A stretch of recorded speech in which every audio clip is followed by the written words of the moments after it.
Hello everyone, in today's video, I'm going to show you how to withdraw ETH from Crypto.com.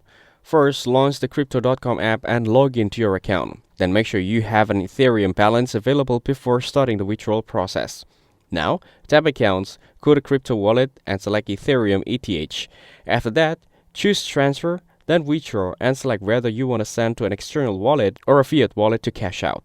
Next, if you are sending to an external wallet, paste the wallet address, select the network ERC20 for Ethereum, and enter the amount of ETH you want to send. Then confirm the transaction and complete any two-factor authentication or email verification as required. If you are withdrawing to a bank via fiat wallet, go to Withdraw, select your bank account or add a new one, and enter the amount you want to cash out in fiat currency. After that, confirm the withdrawal and complete any required verification steps. Processing time may take 1 to 3 business days depending on your bank and countries. Finally, for external wallet withdrawals, check your wallet balance to confirm the ETH has arrived. For fiat withdrawals, log into your bank account and confirm the deposit. Make sure to keep the transaction ID to your confirmation for your records in case you need it later. That's it. Thanks for watching. Don't forget to like and subscribe for more videos.